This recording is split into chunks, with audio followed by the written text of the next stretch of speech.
Comment le père procède-t-il pour enseigner le tawhid à ses enfants? Cheikh Ibn Uthaymin, rahimahullah ta'ala. Question. Comment le père procède-t-il pour enseigner le tawhid, l'unicité d'Allah, à ses enfants? Réponse du cheikh.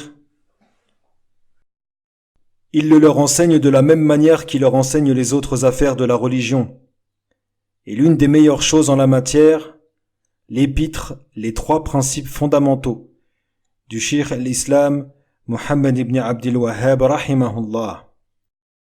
S'ils la mémorisent par cœur et qu'ils la leur expliquent d'une façon qui convienne à leur compréhension et leur raison, alors il en découlera un grand bien, car cette épître est rédigée sous forme notamment de questions-réponses, avec l'emploi de termes simples, sans complications.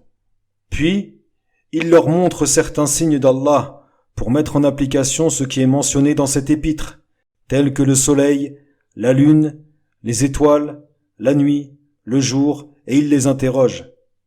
Le soleil, qui l'a créé? Allah. La lune, qui l'a créé? Allah. Et la nuit? Allah. Le jour? Allah. Toutes ces choses-là, Allah Azza wa Jal les a créées. Il leur répète afin d'arroser, de nourrir l'arbre de la nature innée présent dans leur cœur. Ici, le cheikh rahimahullah a employé une belle métaphore pour décrire le fait que de cette manière, le père éveille et maintient et fortifie la nature innée de l'enfant concernant l'existence de son créateur, et notamment le fait que seul lui mérite d'être adoré. Ceci car l'être humain possède en lui-même cette nature innée d'unifier et d'adorer Allah Azza wa Jal, comme nous l'a indiqué le prophète sallallahu alayhi wa sallam.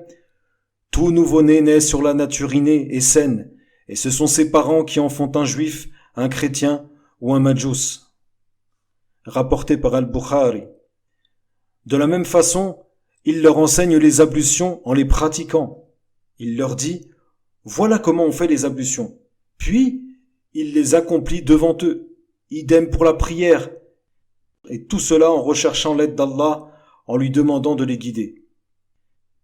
Également, il évite toute parole qui s'oppose au bon comportement devant eux, ou tout acte prohibé.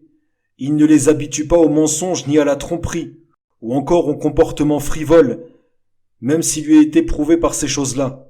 Si par exemple, il est éprouvé par le fait de fumer la cigarette, il ne le fait pas devant eux. Sinon, ils s'y habitueront et ce sera quelque chose de banal pour eux. Et qu'ils sachent que le chef du foyer est responsable des gens de sa maison, selon la parole d'Allah Ta'ala, ô vous qui croyez, préservez-vous et vos familles d'un feu. Surat At-Tahrim, verset 6.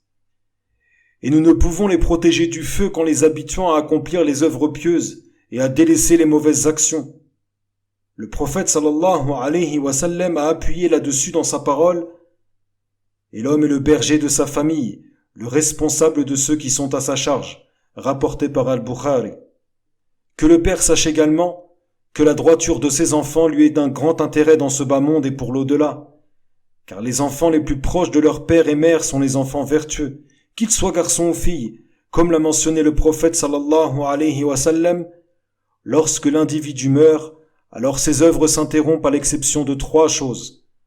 Une aumône continue, une science dont les autres tirent profit, et un enfant vertueux qui invoque en sa faveur. Nous demandons à Allah son aide et son assistance au sujet des dépôts qu'il nous a confiés et notre responsabilité envers eux.